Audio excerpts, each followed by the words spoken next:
it's kind of hard because we're really, between a rock and a hard place because we don't know if we're going to be able to keep the garden.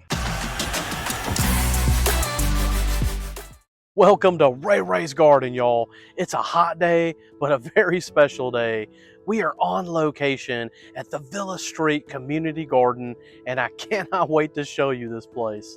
We're just about a mile east of Lake Michigan right now in a place called Racine, Wisconsin. It's a historic city with all kinds of rich heritage and wonderful stories. And today, I want to show you part of that, and that's the Villa Street Garden, which is part of RUGN, Racine Urban Garden Network.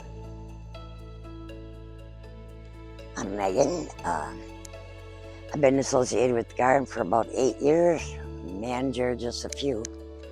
Everybody's welcome. The community loves this garden, as we do.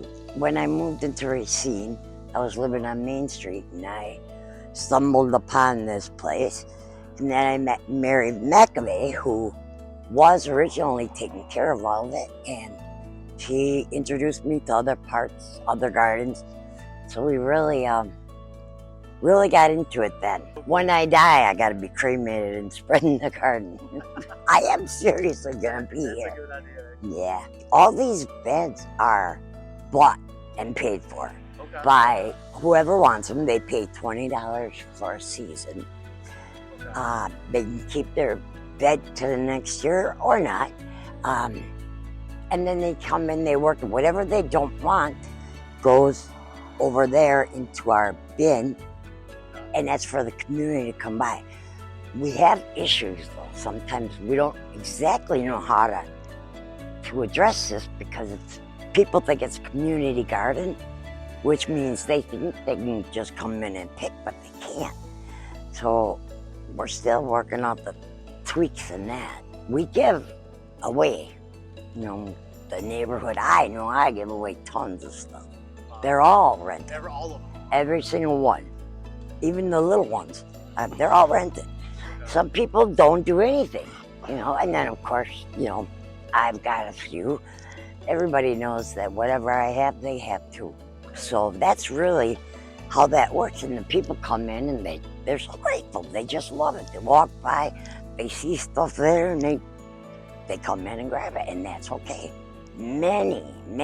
We have the cops and kids. That's a bed right there, where the kids in the neighborhood come with an adult who runs it.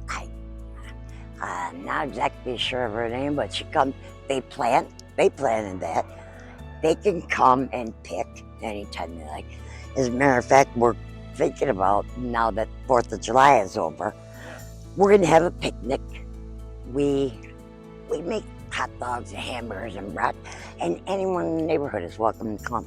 And the kids come in, like this tree is a boysenberry. They come in, they pick the berries, they're eating them. We have the raspberries coming up like crazy. We have strawberries that they can come and pick. Those are the little things. Some of us have, like I plant a lot of watermelon. Yeah. The only thing is the kids, they kind of pick them too early, and then they try to take a bite, and they're like, ugh. So, It's tempting. As soon as you see that yeah, there, you're like, man, I'm ready to pick this thing. you can't get mad at that. Not at all. I mean, everything comes up. People plant what they want, when they want it. I like to do a lot of seasonal stuff. I'll plant in the beginning, and then in the middle, and then towards the end, so it's constant. You're doing some succession planning. Yes, yeah. Okay. All we do, we write what we need. Say we needed a new shed because the old one was so terrible. So Chris, we'll get with her and she'll supply everything. They bought us a new shed. They put up a new fence. I mean, wow. Nothing, no charges to anybody. I mean, it's kind of hard because we're really, between a rock and a hard place because we don't know if we're going to be able to keep the garden. Well, Habitat for Humanity, I understand, bought that lot, which they're going to build. However, somewhere along the line, they want this area too. And it's almost like, how can you can't take our garden away. Where they want to send us is not even, I mean, we need a bulldozer, we need something. It's fall. Bye, honey. If all this has to be moved, can you imagine the job it would take with the recyclables? We have, you know, The compost bins, raspberry, everything would have to be moved. All the vets. I can't see it happening, you know. And I think, as for some other people I spoke with, this will be their last year if they don't have an option to come back yet, you know, as far as planting. Wow. One of my co-manager, Diane, she's retiring. Regardless if we have to move or not, she says, I'm done with it. But she'll still be able to come in. I know she'll still help. That's the good thing about it. People come, they leave. Maybe they don't have a plot. And as a matter of fact, the plots are only a suggestion. It's only a donation.